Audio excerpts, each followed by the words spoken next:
बिस्मिल्लाहिर्रहमानिर्रहीम। अस्सलाम वालेकुम व्यूअर्स, आप देख रहे हैं डाइनिंग और ये मैं आपको टेस्ट करके बताती हूँ।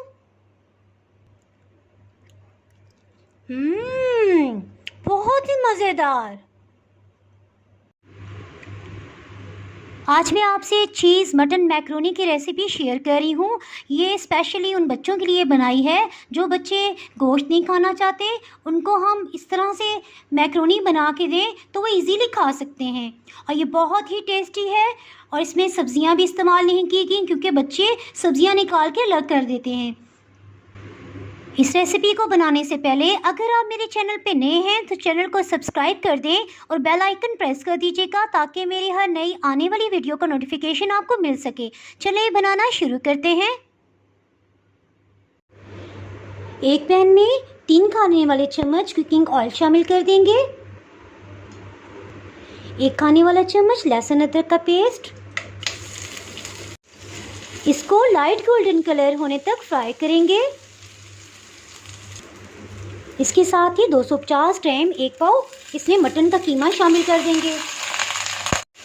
जब तक इसका कलर चेंज नहीं हो जाता इसको अच्छे से फ्राई करेंगे। ये हाथ से बना हुआ कीमा है।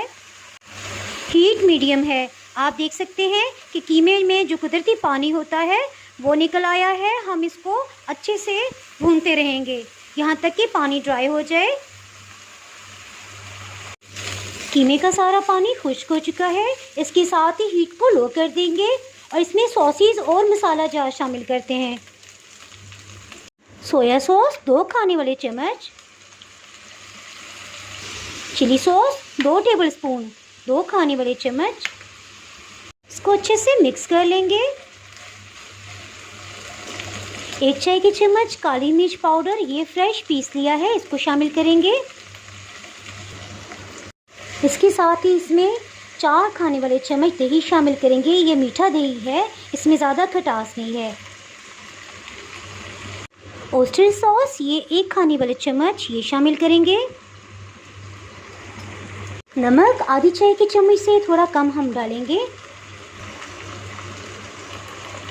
क्योंकि ओस्टर सॉस, सोया सॉस सब में नमक था तो नमक की मिकदार ज़्यादा ना हो जाए।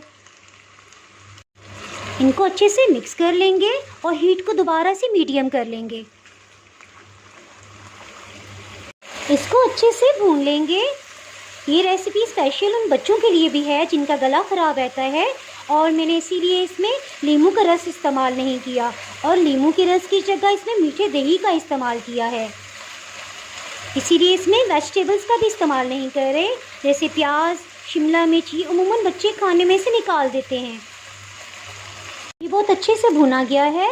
इसके साथ ही इसमें 1 गिलास पानी शामिल कर देंगे। इसके साथ ही इसमें थाइम लीव्स ये आधी चाय की चम्मच है, ये शामिल कर देंगे। इसको ढक्कन से कवर कर देंगे और हीट को बिल्कुल लो कर देंगे। जब तक कीमा अच्छी तरह गल जाता है इतनी देर में दूसरे पैन में मैक्रोनी को बॉईल कर लेते हैं। मैक्रोनी बॉईल करने के लिए 1 लीटर पानी ये शामिल कर देंगे। इसमें स्पेशली छोटे साइज़ की मैक्रोनी का इस्तेमाल करेंगे। ये 400 ग्राम का पैकेट था, इसमें से हाफ यानी कि 200 ग्राम हम इस्तेमाल करेंगे। इसमें नमक शामिल कर देंगे। इसमें सिर्फ 1 चाय की चम्मच नमक ही इस्तेमाल करेंगे क्योंकि इसके साथ जो कीमे का मसाला हमने तैयार किया है उसमें भी और जो ऊपर हम चीज़ यूज़ करेंगे चीज़ में भी नमक होता है तो एक मुनासिब सा नमक रहेगा। बॉइलिंग पॉइंट पे आते ही हीट को बिल्कुल लो कर देंगे और इसको 95% तक कुक कर लेंगे। इसमें 2 खाने वाले चम्मच कुकिंग ऑयल शामिल करेंगे। इससे इंशाल्लाह पास्ता बिल्कुल खिला खिला बनेगा। इसको चेक करते हैं क्या ये गल गया है। अल्हम्दुलिल्लाह ये बहुत अच्छे से कुक हो गया है। साथ ही चूल्हा ऑफ कर देंगे। इसको छान लेंगे।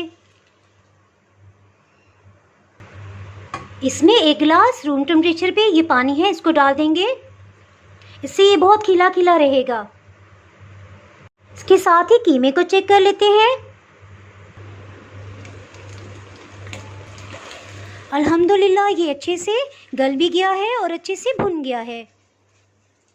इस स्टेज पे इसमें केचप शामिल करेंगे। ये 4 खाने वाले चम्मच है।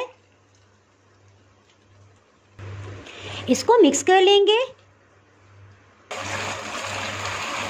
के साथ ही इसमें मैक्रोनी शामिल कर देंगे। इसको अच्छे से मिक्स कर लेंगे। अल्हम्दुलिल्लाह बहुत ही अच्छी खुशबू आ रही है। अब आपके पास 2 ऑप्शन है, आपको जो भी अच्छे लगे आप कर सकते हैं। एक ऑप्शन तो ये कि इसके ऊपर आप चीज़ डालेंगे, थोड़ा सा थाइम या ऑरिगेनो जिसका भी फ्लेवर आपको पसंद है, साथ ही बिल्कुल लो हीट करके इसको ढक्कन से कवर कर देंगे जिससे चीज़ मेल्ट हो जाएगी। और सेकंड ऑप्शन ये कि सर्विंग बाउल में डालेंगे और ऊपर से चीज़ डाल के थोड़ा सा थाइम या ऑरिगेनो स्प्रिंकल करेंगे और साथ ही माइक्रोवेव में 2 मिनट के लिए चीज़ मेल्ट कर लेंगे।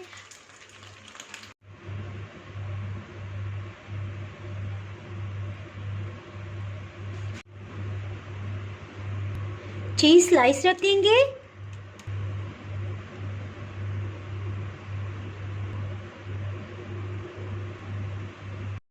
इस पर ऑरिगेनो छिड़क लेंगे। इसको माइक्रोवेव में मेल्ट कर लेंगे। अल्हम्दुलिल्लाह बहुत ही टेस्टी चीज़ी मटन मैक्रोनी तैयार है। अगर आपने मेरा चैनल अभी तक सब्सक्राइब नहीं किया तो अभी सब्सक्राइब करें और बेल आइकन दबाना ना भूलें ताकि आपको मेरी वीडियोस बर वक्त मिलती रहें। अगर आपको मेरी ये रेसिपी पसंद आई है तो लाइक करें और फ्रेंड्स एंड फैमिली के साथ शेयर करें और इसको ज़रूर ट्राई कीजिएगा। इंशाल्लाह सबको बहुत ही पसंद आएगी। आप कमेंट्स में ज़रूर बताइएगा कि आपको ये रेसिपी कैसी लगी। अभी इजाज़त चाहती हूँ। अल्लाह हाफिज़।